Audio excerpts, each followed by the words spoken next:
and welcome to episode 92 of Board Game Blitz, a proud member of the Dice Tower Network and a podcast about all things board games that you can listen to in less time than it takes to explain the specific types of games that you like to someone who didn't know hobby games existed until 10 seconds ago.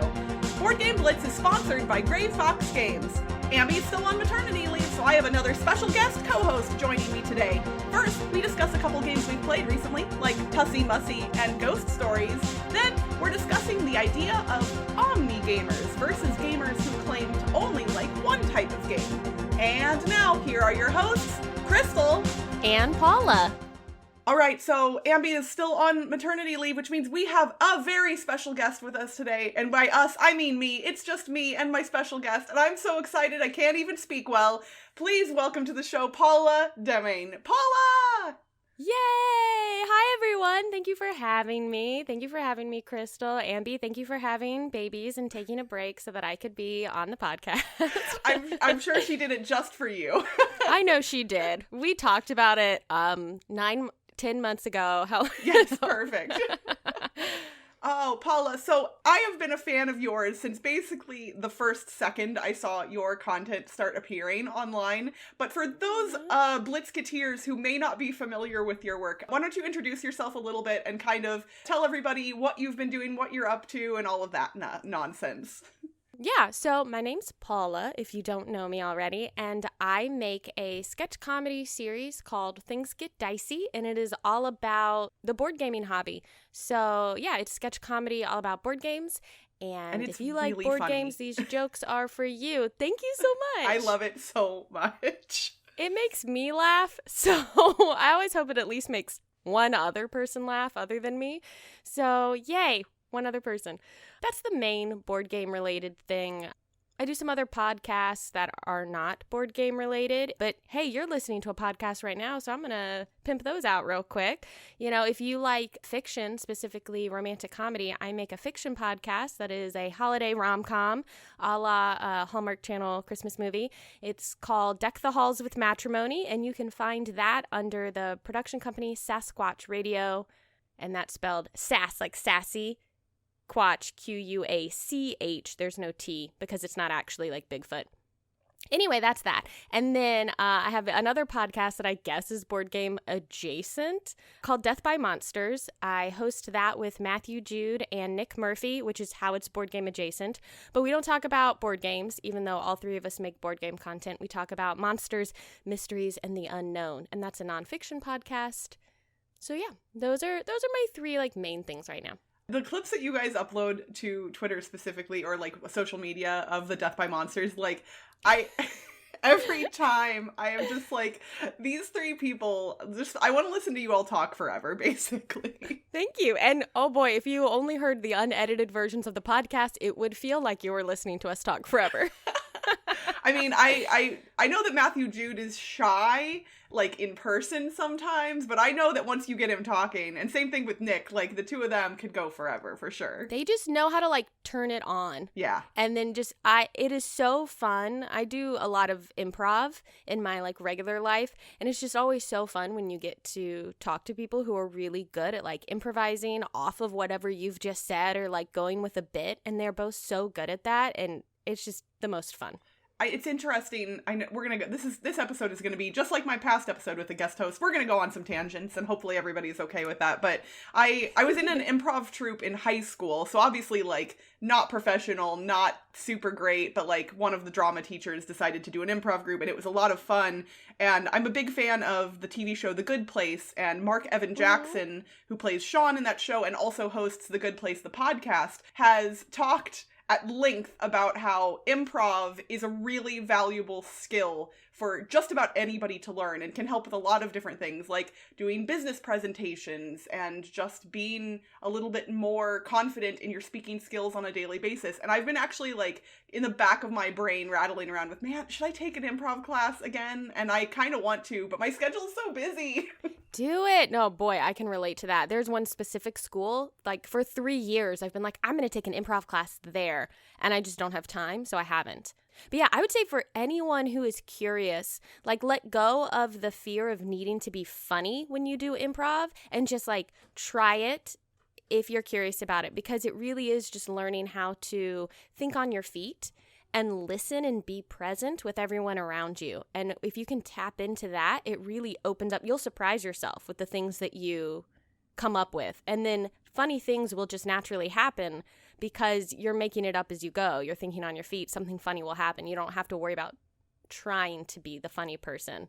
So yeah, I say do it. Improv is great for, like you said, all sorts of things. Absolutely. And I know a lot of people kind of in life in general, you kind of spend time just waiting for the other person to finish talking so you can say what you want to say. But improv kind of teaches you to, again, actively listen to what they're saying and use it in a meaningful way. And I think that makes you a better listener in general. Like, really, you should be paying attention to what other people are saying and not just waiting for your turn to speak. Yeah, that is such a good point. I love that. I hadn't even thought of that specifically, but you're so right. Yeah, because in improv, it's like respond to the very last thing that the other person just said to you. So yeah, you can't be in your head thinking about, okay, well, next I'm going to talk about this. You have to be listening to what they say so that you can build off whatever they've said. And then they'll build off whatever you've said. It's just, it's great community and teamwork. It is. And I think most people assume it's just about comedy. And obviously the end result often is, but it doesn't have to be. So yeah.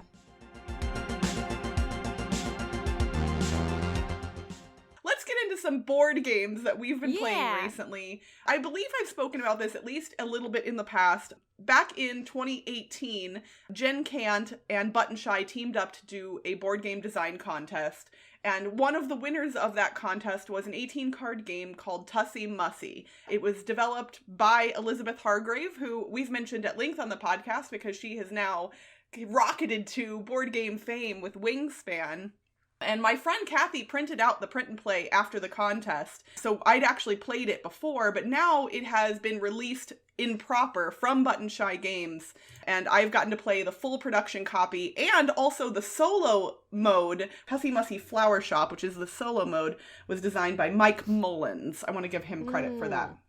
So, Tussie Mussie is an 18-card wallet game similar to the other Button Shy games where it's kind of an I split, you choose mechanism, but instead of actually splitting things into different groups, you are always presenting one of the other players with two cards, one of which is face up and one of which is face down. The other player will then choose which one of the cards they want to add to their display. Cards that are face up are considered to be in their bouquet. Cards that are face down are considered to be, I don't remember what the word for it is, but basically it's like an artifact of some kind. It's like an item. It's like a keepsake. Keepsake, there you go. Yep. So face down is a keepsake, face up is a bouquet. So they choose either the one that they can see and know what it is or the one that's face down. So there's a lot of metagaming in, do you put the one that you think they really want face up or face down? What about if there's one you really want? And you go back and forth until everyone has 4 cards at the end of the round. Then you score cards. All of the cards have different scoring conditions on them. Some of them are based on the colors of the other cards or the placement face up or face down of the other cards or how many of a specific icon are on some of the cards. And then you play 3 full rounds of the game, and whoever has the most points at the end wins. It's honestly, at its core, very, very simple, but very elegant. I'm a broken record at this point because it's the thing I say all the time, but the games that tend to impress me the most are the ones that are quick and easy to learn, but have interesting strategic decisions within them. And this fits that to a T.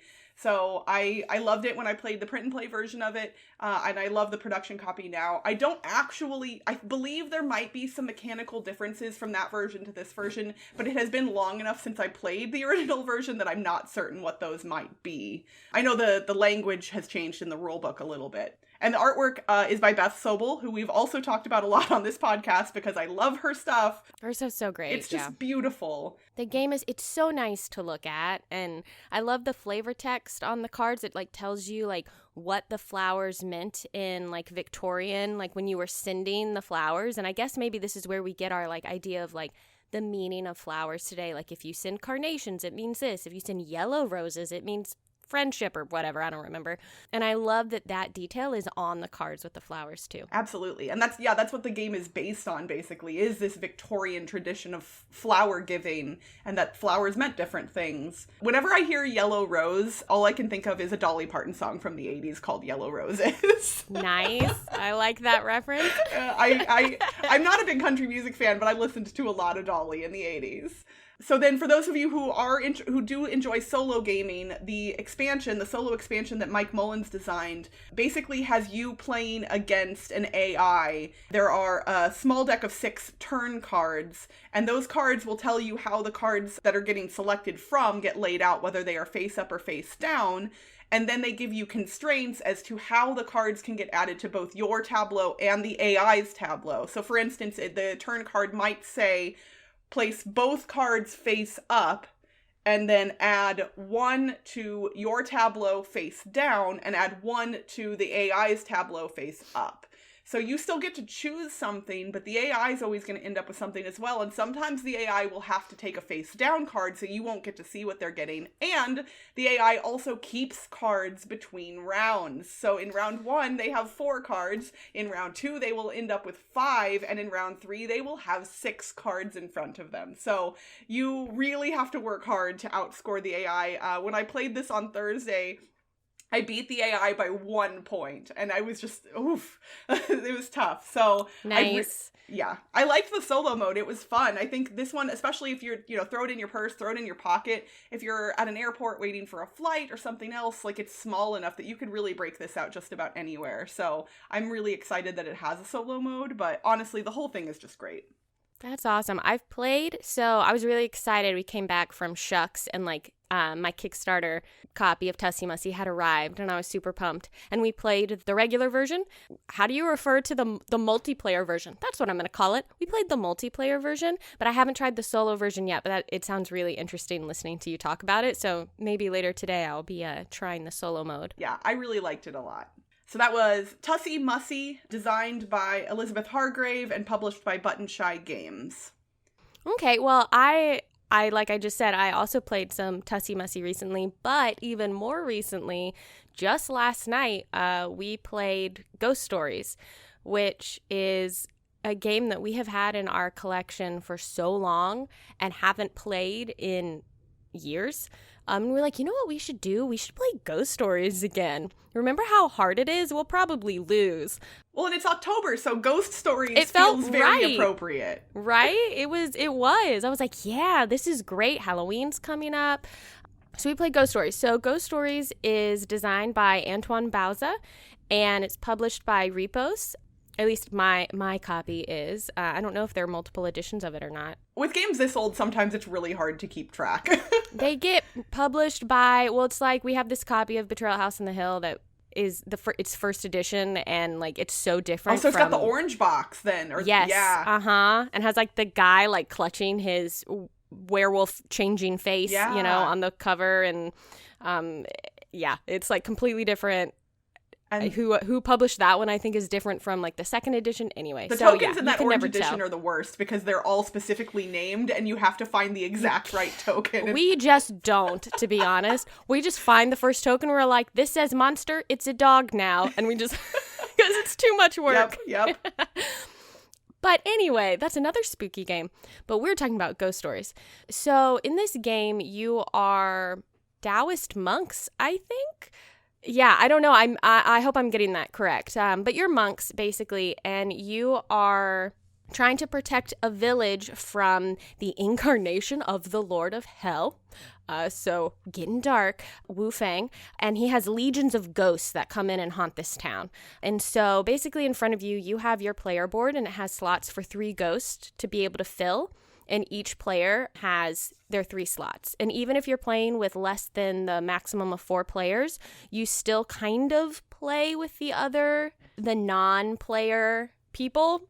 We played it 2-player. And so we weren't controlling the other 2 characters in the game who weren't being used, but ghosts could still go into their slots, and we needed to be aware of how their ghost slots were filling, and then whether or not they were losing their life points, because once they lost all their life points, we could no longer access their special powers. So you have a special power, something you can do, like mine was I could move to any space because I had like flying power, and Lawson's was he could re-roll die. So what you're doing is you're moving around through the village, and each space has like a special power you can activate when you land there. That might let you get rid of a ghost, or it might let you take some tokens that are going to help you exorcise a ghost. Or instead of using the space's special power, if you're lined up in front of an actual ghost, you can then roll some dice and use some tokens to try and exorcise the ghost. It's kind of pandemic-y in that way, where you're like managing the ghosts that are coming out and figuring out which one do I need to get rid of, which one can stay right now. If I let this one stay, it's going to move up and haunt this tile, and that means we can no longer access the special power on that tile. And you're basically going around trying to get rid of all of these ghosts and move through the ghost deck until you get the incarnation of Wu Feng that is seeded into your deck. And he's like the big bad at the end that you have to try to defeat. And it is a notoriously difficult game. We definitely lost last night. But it was pretty fun, and it's interesting because it's a game, like I said, that we've had in our collection for a long time. And I feel like we added it to our collection right around the time that we were getting kind of more serious about the hobby in a way. Like we had already had, at that point, we probably had just enough games to fill like one section of shelf. And we were like, hey, should we get this game? I heard it's like really challenging, really difficult. Like, let's try it. And I feel like that marked the moment when we were really ready to get into heavier games. And so we got that and we played it a few times right when we first got it. And we were like, this is so hard. We still have this story of like the one time we won it by like 1 point on the last turn, like we barely lost. And I'm like, I still think maybe we played it wrong and that's why we won. I think that everybody has a story like that about this game specifically. Accidentally cheating and didn't realize it. And then we just like didn't pull it out again for a really long time. And last night we were just like, hey, let's try it. And I still really liked it. Like, sometimes games from early in your collection don't always hold up later. But I really feel like this one did. The mechanisms of it I still found really interesting. So yeah, that's what I've been playing. That's awesome. Yeah, I actually haven't played Ghost Stories in a few years either. I think I've only played it once, actually. So a friend of mine who is also in the hobby, I bought it for him for a birthday present a number of years ago. And it was funny because he and his wife and their friends played it at least a couple of times without me. And then I came over and played it with them. And we were literally one turn away from beating Wu Feng. Yep. And they were so excited because it looked like it was going to happen and then it didn't. And I was like, oh man, my first play, I could have won Ghost Stories. And then literally like the next time they played it, which was without me again, they did beat Wu Feng. And I was like, no, I missed out. Yeah. So it's just like that dread, the sense of dread, those ghosts coming, like it's not like Pandemic where you're like, oh, look at the cute little cubes that are all over the map. It's like, oh no, this is not Casper the Friendly Ghost. This is a very scary ghost. This one is scary. And oh, look, there's a symbol at the bottom of the card that means another ghost is immediately going to come out. And oh, look, there's a symbol at the bottom of that card that means another ghost is... We had that last night. We had like 5 ghosts came out at once. And then one other thing happened. And then Wu Feng came out. And we were like, oh, actually, I think we could beat Wu Feng. I had like 3 green tokens. That means we just needed to roll 1 green die to beat him. And I couldn't get over there in time to try and do it because... another ghost haunted a tile. It haunted like our 3rd tile, which meant we auto lost the game. And we're like, darn you, Wu Feng. Yeah. Awesome. And yes, it is. I just want to confirm, I questioned myself earlier, but you are playing Taoist monks. Nice. So it is. That is what it is. Very cool.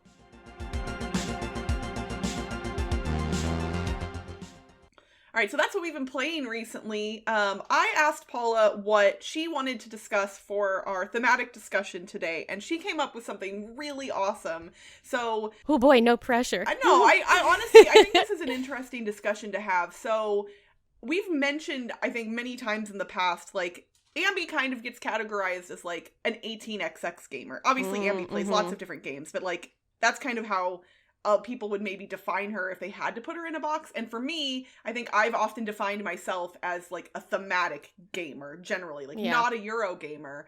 But there is this omnigamer term, and that kind of in general would apply to somebody who will play any type of game, theoretically. But what is an omnigamer? Should gamers be put into boxes? Are these definitions useful? Honestly, at this point, I'm not sure, but I think we're going to maybe try and suss that out here today.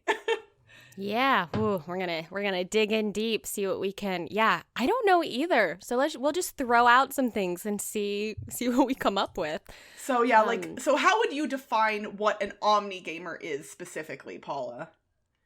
I think I would say an omnigamer is someone who is equally happy to play Castles of Burgundy and One Night Ultimate Werewolf and, I don't know, a Blood Rage or something, like someone who is like, I love a miniatures game. I love social deduction. I love a dry Euro. I love, pull out the Knizia game, and someone who really enjoys any kind of game, I would say is an omnigamer. Okay. So would you consider yourself to be an omnigamer? What's interesting is when I first saw the usage of this term, I saw it on a t-shirt and I was like, wow, that's a really cool t-shirt, but can I wear that shirt? Like, am I an omnigamer? I don't think I am, because I tend to think of myself as someone who I'm not a Euro gamer. I love games with theme. Give me an Ameritrash game, but I don't know how true, maybe that's how I started in the hobby, but I don't know how true that actually is now.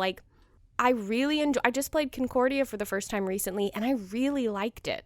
That's a pretty dry Euro. You're trading goods in the Mediterranean or whatever, so I think maybe I am an omnigamer. And I just recently started playing some war games with my husband, and I've been enjoying war games, so I think maybe I am an omnigamer. Okay. I think I'm happy to sit down and play just about anything. I mean, okay, there are some games that I am maybe I'll skip that one. I do like theme a lot, though. It's tough. It is. And I think it's getting tougher for gamers to define the types of games they like because game designers and game publishers are making more interesting games that kind of blend these more traditional tropes together in ways that we haven't seen before. So, yeah. And I think for me personally, I think I am also an omnigamer, but I believe that I sometimes define myself more specifically and less broadly as a means to make social interactions surrounding board games more easy for myself. Yeah. And that's a weird way of describing it, but I will play, I just played Castles of Burgundy for the first time a couple of months ago. I had been way behind on Castles of Burgundy. I've still never played it. Oh, you know what? I hadn't. And I was I have to play this game. And it's funny because when it comes to dry Euros, Concordia is actually a really good example. The person who taught me Concordia was pretty much the worst person to have taught me that game for a lot of specific reasons. And so I hated my experience with Concordia, but I don't actually know that it was because of the game. So at some point, I am going to give that a try again. Try it again. But when it comes to dry Euros, I have also played some and been ugh, I can't. It's just too monotonous. But a lot of the best ones, the ones that people really gravitate toward, are often very enjoyable, and I like them too. But if I'm, let's say, at a con and some people are breaking out a heavy Euro game, and maybe I'm not in the mood, or maybe I really just don't want to sit there for 2 hours, rather than just saying no, I don't want to play that with you. Because that, I think, sometimes feels yeah. Most people, especially people that I know and I'm already friends with, would be that's totally fine. But I think for me as a person, I don't want to just tell people no. So I'll be oh, well, Euro games aren't really my thing. And so that way it comes off less it's less potentially personal. Yeah. No one's going to be oh, you just didn't want to play with us. Because that's not what you meant. Right. Because you don't mean it in a personal way. You just don't want to play that game. And when you say it's oh, it's just because of my personal taste, I'm not really into Euro games. It takes off that potential misinterpretation of, you just not wanting to play with them or something, right. I think. And I think for me personally, I have that fear of like, I'm okay if I play a game that I don't like, but I'm a person who tends to display my emotions on my face. And it, like, let's say this is a game that somebody really loves. Like, this is their favorite game, or it's a game that they really like, or heaven forbid, if the designer is playing, you know, their own game. Right? I have that moment of panic where I'm like, I don't want to offend somebody because they love this game or the designers in the game. It's funny, when we had BlitzCon back in early 2018, January of 2018, I sat down and played Castell for the first time with Aaron Vanderbeek, who designed it. And oh, nice. I was terrified because I knew that it was Euro-esque. And I was playing with the designer, and I was like, oh my gosh, what if I don't like this game? What's going to happen? And I should probably do that more often, I guess, because it was the most delightful experience, and Castell is now one of my favorite games of all time. Yeah. Though that's a great example, I think, because I just recently played Castell for the first time when I was at Shucks, actually. And I think that's a Euro game that actually does a really nice job of marrying its theme with its mechanics, which does, like, blur that line of, well, do I? And maybe that is what's made me start to go, maybe I do like Euro games. Is like you were saying, so many of them now are really utilizing the theme to drive their worker placement or, you know, resource management mechanisms. Yeah. The strong theme, to me, brings Euro games to a higher level. And that's not to say that trading in the Mediterranean or farming isn't okay as a theme, but we've just seen it so many times that there's no draw for me there based on the theme. So then it has to be amazing mechanics, because that's all I care about at that point in a game like that. Whereas with Castell, I kind of genuinely get invested in my team of Castellers, and I'm like, all right, guys, we're going to build a really awesome tower right now. Like, and I'm kind of like thinking about them as if almost they were like a team of people that I was helping, and yet all of the mechanics are still Euro-based. I'm the same way with games like Pursuit of Happiness. Like, that's a worker placement game, but it doesn't feel like it when you're playing it at all. Yeah, it's interesting. And I also think you mentioned, like, if you're at a con and someone busts out some heavy Euro, feeling less inclined to play it. And for me, I also think my taste in games depends a little bit on the context. Like, I realized recently, you going to more conventions, that while at home, maybe I'm into, like, pulling out a game that's going to take 3 hours to play, at a con, that's less of what I want, because I want to, like, socialize with as many people as possible. And especially, like, if people are coming by the table and saying hi and you're seeing friends, it can be hard to really focus in on the game. And so I found myself playing a lot more, like, light games or party type games, types of games that I would play less normally on a game night, that suddenly at a convention, I'm like, oh, this is perfect for this, because it's allowing me to have a social interaction with the people I'm here with, who I normally never see. And it's allowing me to also be sometimes kind of distracted by other things going on around me, because this is not like a focused in context. I mean, that's why I bring out Strike at every convention I go to, basically. Oh, it's so fun. So I got to teach Strike to Paula earlier this summer, and it was, like, everybody was so excited. And that's, like, my favorite thing about teaching people Strike is, like, all right, if you can get into the silliness of it. It's so great.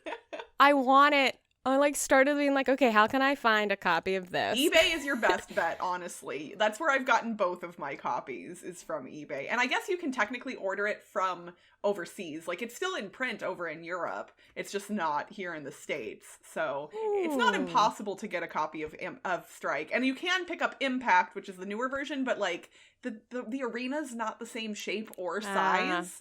So even though you can play Strike with Impact, it's not the same. Yeah, and that's a great example, too, of a perfect, like, con game, you know, where we're, like, laughing, we're interacting with each other, we're chucking dice, we don't have to think too hard about our strategy. You know, if someone walks by and says something, you can totally talk to them. Like, it's exciting, high energy.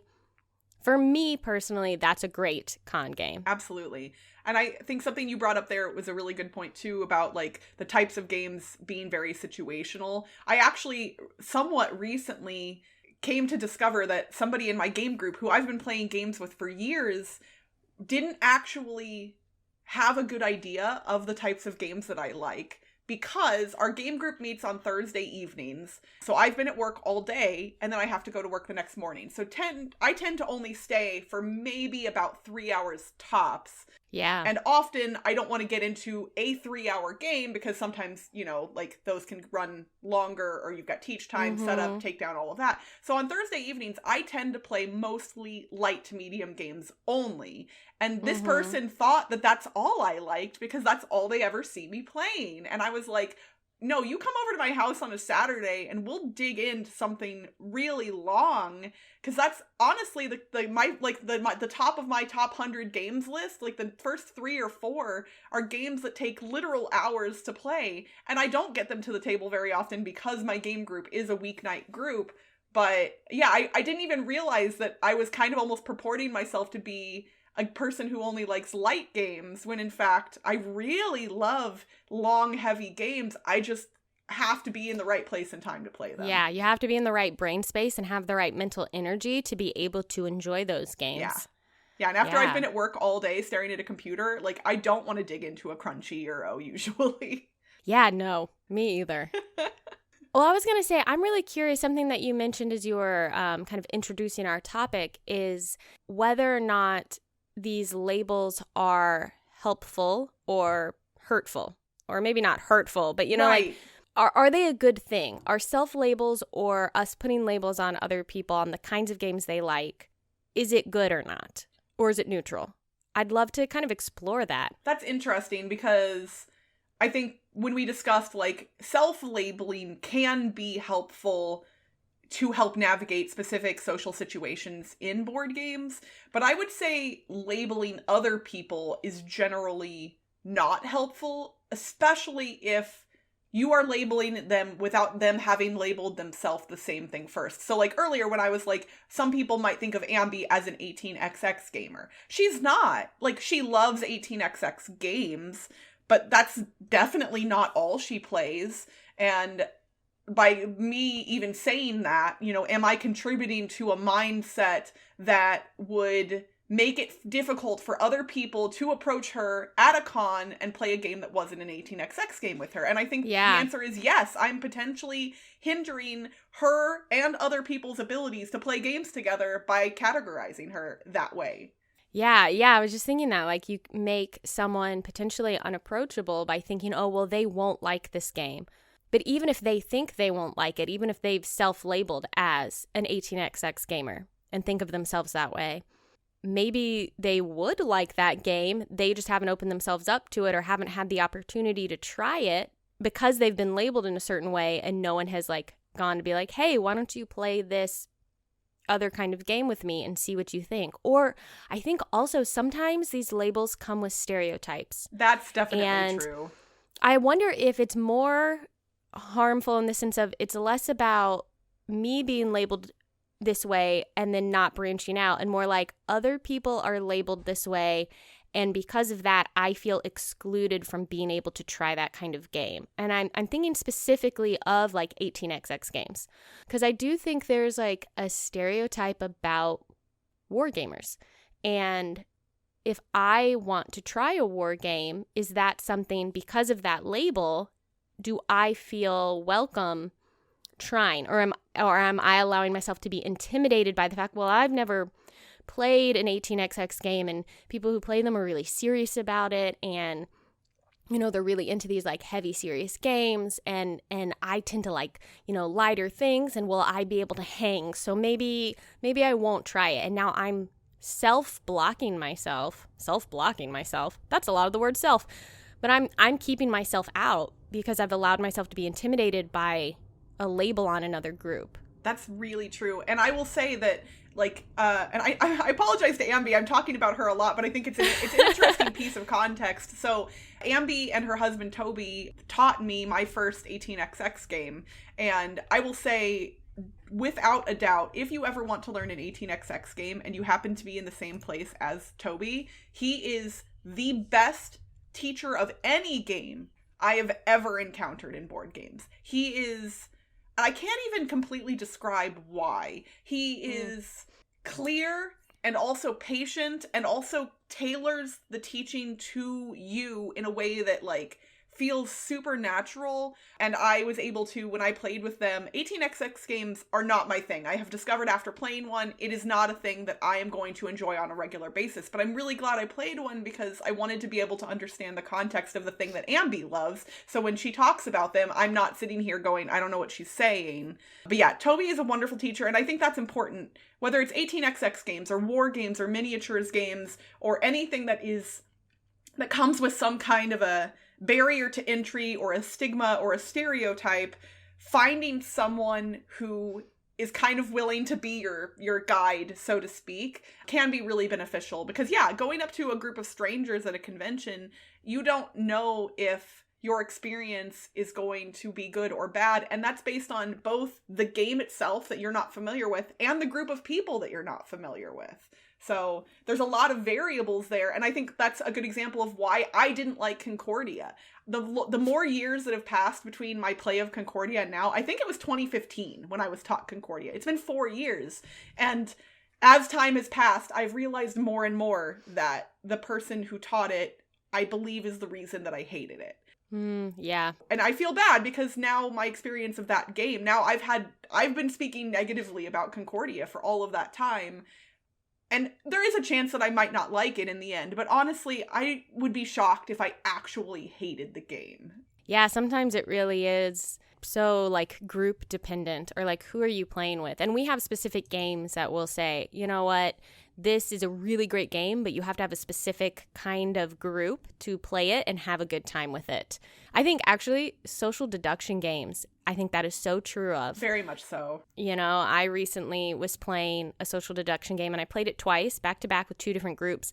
And I enjoyed my experience with the second group more because in the first group, I felt like there were some personalities that it just felt like people. Social deduction is so tricky because you can really take things personally, or you can come off as taking it personally because you're being accused of something and then voted out of the game, you know, like right. Potentially.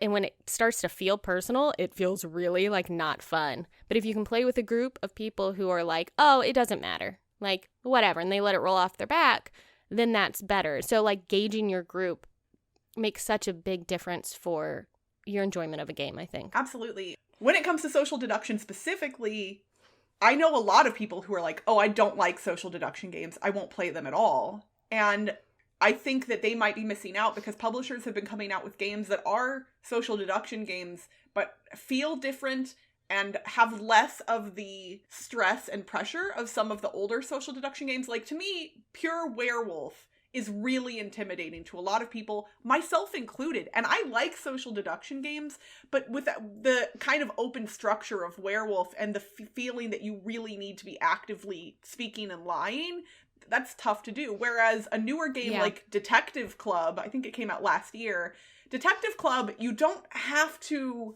The lies are easier to disguise because you have cards in front of you already and you just kind of have to make them fit the narrative. And that's easier for most people to do, I would assume. Mm-hmm. Yeah. That's a great point. Ooh, that sounds fun. I haven't played that one. Oh, I just played it for the first time a few weeks ago. I really like Detective Club. Yeah, so like one person writes down a word on all of the player boards except for one, leaves that one blank, passes them out to everybody. So everybody knows what the word is except for one person. But then instead of having to say things out loud about the word, you're actually playing cards from your hand. So the person who doesn't know what the word is has to play both of their cards without knowing. Then, after everyone has played their cards, the word is revealed publicly. And everyone has to explain why they chose the cards they chose. So you know the answer. Oh, interesting. So then you can start to BS when you have to go into your explanation. Yep. Oh, that sounds great. It is. It's really interesting. All right. Well, I would say we're both Omnigamers, and people can define themselves however they want. And yeah. And you know what? Even if you define yourself a certain way, maybe be open to trying something else, because maybe you think you're an Ameritrash gamer, but actually you also like Euros, and then your name would be Paula Deming. That is a really good point. So, Paula, thank you so much for joining me today. If people wanted to reach you, where would they be able to do that? Oh man, if you want to reach me, Twitter's probably the best place, and you can find me in 2 places on Twitter. If you want to see just like board game related stuff, you can follow me at Things Get Dicey on Twitter. If you want to see me talk about like also all the other things I'm always doing, which is a lot because I can't say no and I'm way too busy, that's at Paula Deming, which is my name, and that is spelled PaulademIng. It's just one M in Deming. You can follow me there, and from there you'll find access to all the other things like my YouTube and my Instagram and my whatever. So. And definitely make sure to follow Things Get Dicey on YouTube, because that is where all of the board game comedy is coming from, and it is awesome. So thank you. And a new, I don't know exactly when this episode will go up, but as of the moment we're recording it, the next Things Get Dicey episode is coming out. Oh, I just got really nervous. In a few days, I think. Oh, so it will have been released by the time this episode comes out. So no stress. It's already happened. So you've seen it. It's already happened. And didn't you love it? It was amazing. Wasn't it great? We do a lot of this, like, talking from the future and the past kind of stuff. But yeah, this episode will air on November 7th. So you will... Ah, yes. So yes, new episode came out just a couple of weeks ago. So head to Things Get Dicey's YouTube channel, check it out, and then head over to Twitter and tell Paula how amazing it was. Because I know that if she's like me or anybody else, hearing that positive feedback means a lot. So it does mean a lot. Thank you so much. No problem. And that's it for this week's Board Game Blitz. Visit our website, boardgameblitz.com, for video and blog content, as well as to get links to all our social media pages. This episode was sponsored by Grey Fox Games. Kicking yourself for forgetting to back the Kickstarter campaign for After the Empire? I've got good news for you. You can still pre-order the game at greyfoxgames.com. Grey Fox Games, quality games cleverly crafted. If you're enjoying the show, you can rate and review us on your podcast provider, or consider becoming a patron. For as little as $1 a month, you can unlock access to unedited episodes and our private Slack channel, which lets you chat with us and other Blitzketeers directly. Head to patreon.com/boardgameblitz to become a patron today. Our theme song was composed by Andrew Morrow. Technical support provided by Toby Mao. Board Game Blitz is part of the Dice Tower Network. Until next time, I don't care if your game's new. This game's great and that game too. I will play them all with you. It's all games that I love. Bye, everyone!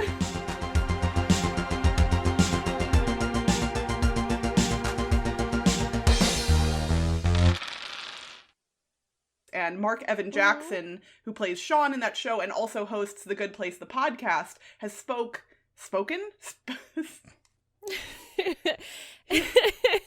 Mark Evan Jackson has talked some war games with my husband, and my cat is going crazy behind me. I don't know if the microphone's picking it up, but he was literally just like in the background. You know, that's not what you mean when you're like, I'm not into that game. It's not the... Oh my gosh. Cats, are you serious? I'm going to kick you out of this room if you're going to keep being like that. It's fine. Holy moly. Absolutely. And when it comes to social deduction, blah, blah, blah, blah. For as little as $1 a month, you can unlock this is Ambi's part normally. I'm bad at the outro. I'm starting over at that paragraph. It's alliteration time, everyone. Last episode, we asked you to retheme a game about naval war for animals with blue rear ends who keep opening and closing their eyes. What game was that, Paula? That was Blinking Baboon Battleship. This is one of the more amusing ones I've done recently. I really like that one a lot. All right, so this episode, your alliteration puzzle, again, remember, it's going to be 3 words, all starting with the same letter. We are asking you to retheme a game about painting beautiful landscapes for baby cats who act a little wacky. Good luck, everyone.